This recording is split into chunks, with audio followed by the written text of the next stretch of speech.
सफर में नमाज कैसे पढ़ें? कितना सफर हो तो बंदा शरई मुसाफिर होगा? कौन सी नमाज कसर पढ़नी है और कौन सी नमाज पूरी पढ़ी जाएगी? सफर में सुन्नतें और नवाफिल भी पढ़ने हैं या सिर्फ फर्ज पढ़ना ही काफी है?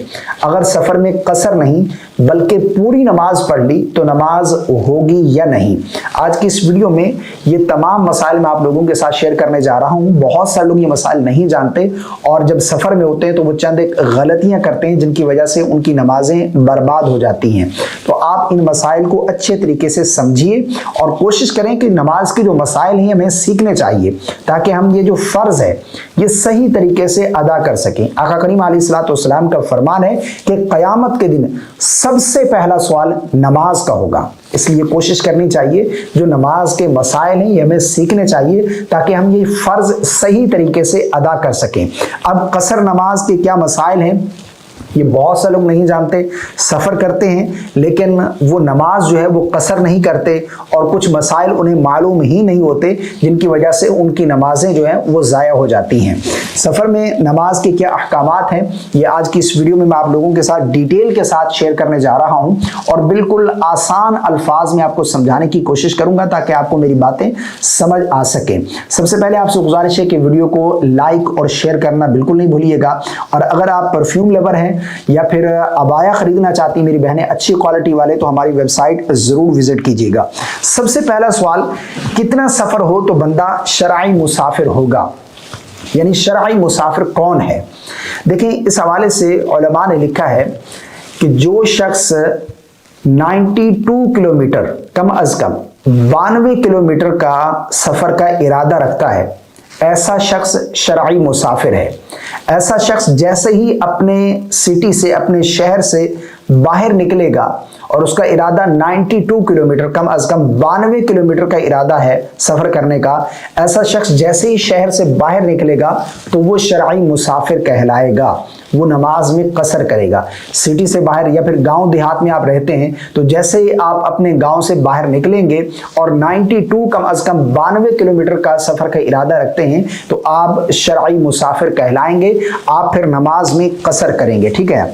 और अगर जहां आप जा रहे हैं वहां पर 15 दिन और इससे 15 दिन से कम का इरादा है आपका रहने का तो आप जितने दिन वहां पर रहेंगे 15 दिन से कम आप मुसाफिर ही रहेंगे, वहां पर आप कसर ही पढ़ेंगे। अब कसर जो है वो कौन सी नमाज पढ़ी जाएगी और कौन सी पूरी पढ़ी जाएगी? बहुत सारे लोग ये भी सवाल करते हैं कि अगर हम इमाम के पीछे पढ़ रहे हैं, मुकीम इमाम है, तो हम पूरी पढ़ेंगे या कसर करेंगे? लेकिन सबसे पहले कसर को समझिएगा कि कौन सी नमाजों में हमने कसर करनी है। देखें फजर के 2 रकात फर्ज हम पूरे पढ़ेंगे, मगरिब के 3 रकात फर्ज हम पूरे पढ़ेंगे। जो कसर है वो 4 रकात फर्जों में है, यानी 4 रकात फर्जों की जगह हम 2 रकात पढ़ेंगे। 4 रकात यानी जोहर के 4 रकात फर्ज, असर के 4 रकात फर्ज और ईशा के जो 4 रकात फर्ज हैं। अगर हम अकेले तन्हा पढ़ रहे हैं और मुसाफिर हैं तो हम 4 की जगह 2 रकात ही पढ़ेंगे।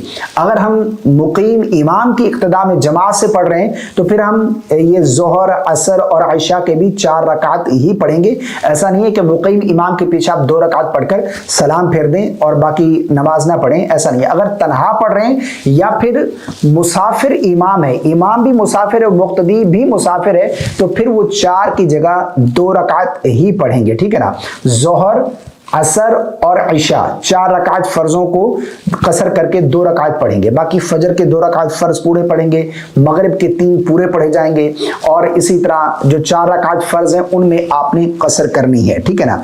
अच्छा, एक और सवाल ये पूछा जाता है कि अगर हम ने जो है वो सुन्नतें और नवाफिल ना पढ़ी तो इसके बारे में क्या हुक्म है? सफर में सुन्नतें और नवाफिल पढ़नी है या फिर जो है वो फर्ज ही पढ़ने हैं? बहुत सारे लोग कहते हैं कि नहीं फर्ज पढ़ने, बहुत सारे लोग कहते हैं कि सुन्नतें भी पढ़नी है।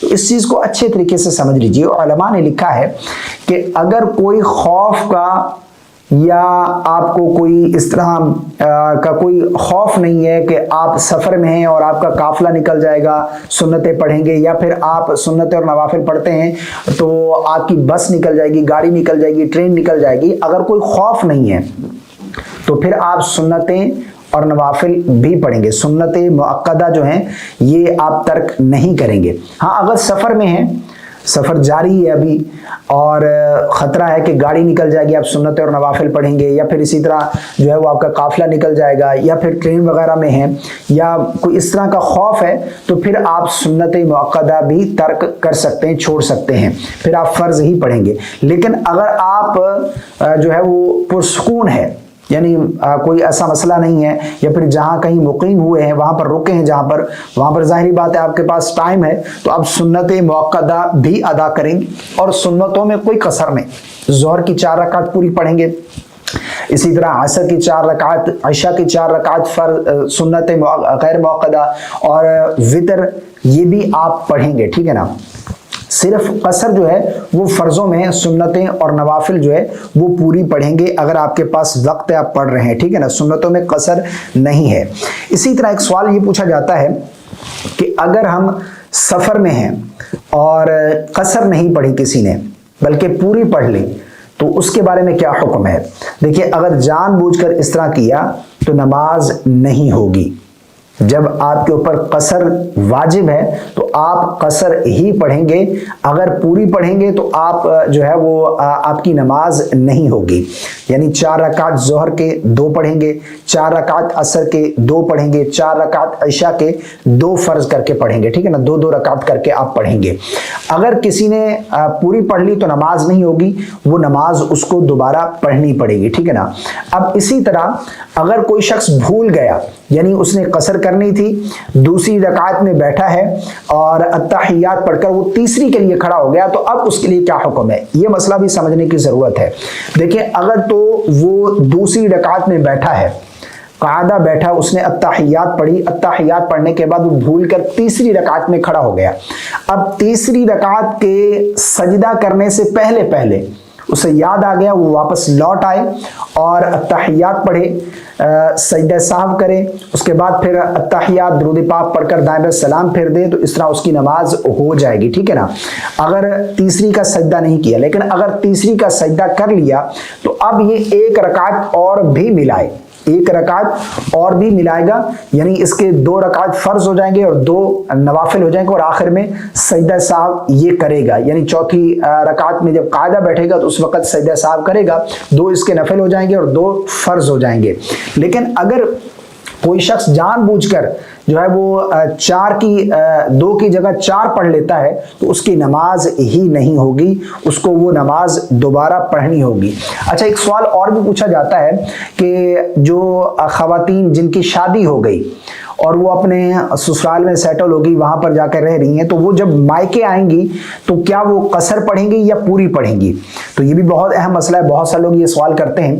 تو اس حوالے سے بہنوں کو سمجھنا چاہیے کہ اگر وہ اپنے سسرال میں سیٹل ہوگی، وہاں پر رہنے سہنے لگی، اور ان کا جو مائکا ہے ان کے سسرال سے 92 کلومیٹر، کم از کم اتنا بنتا ہے یا اس سے زیادہ ہے، تو وہ جب مائکے آئیں گی تو وہ قصر پڑھیں گی، پوری نہیں پڑھیں گی۔ لیکن اگر وہ وہاں پر عارضی طور پر گئی ہیں، یعنی کچھ دنوں کے لیے گئی ہیں، واپس اپنے مائکے ہی وہ شادی کے بعد بھی رہ رہی ہیں، تو پھر جب وہ واپس آئیں گی تو پھر وہ پوری ہی پڑھیں گی، یہ قصر نہیں کریں گی۔ یعنی اگر وہ عورت وہاں پر سسرال میں ہی وہ مقیم ہو گئی، وہاں پر رہنے سہنے لگی، تو اب وہ جب مائکے آئے گی اور مائکا اس کا جو سفر بنتا ہے وہ 92 کلومیٹر کم سے کم، یعنی شرعی مسافر وہ بنتی ہے، جو شرعی سفر ہے، تو پھر وہ جب مائکے آئے گی تو وہ قصر پڑھے گی، پوری نماز نہیں پڑھے گی، ٹھیک ہے نا، 4 رکعت کو 2 کر کے وہ پڑھے گی۔ مجھے امید ہے آپ کو میری باتیں سمجھ آ گئی ہوں گی۔ اگر اس کے علاوہ بھی آپ کا کوئی سوال ہے تو آپ ضرور پوچھ سکتے ہیں۔ بہرحال شرعی مسافر وہ ہے جس کا 92 کلومیٹر کم از کم سفر ہو، اور جیسے ہی وہ شہر سے باہر نکلے گا تو وہ مسافر کہلائے گا۔ اب جب وہ واپس اپنے شہر میں داخل نہیں ہو جاتا، اس وقت تک وہ قصر ہی کرے گا، وہ مسافر ہے، وہ قصر ہی پڑھے گا، یعنی 4 کی جگہ وہ 2 رکعت کر کے پڑھے گا۔ مجھے امید ہے آپ کو میری باتیں سمجھ آ گئی ہوں گی۔ اگر اس کے علاوہ بھی آپ کا کوئی سوال ہے تو آپ کامنٹ کر سکتے ہیں، انشاءاللہ عز و جل آپ کے سوال کا آپ کو ضرور جواب دیا جائے گا۔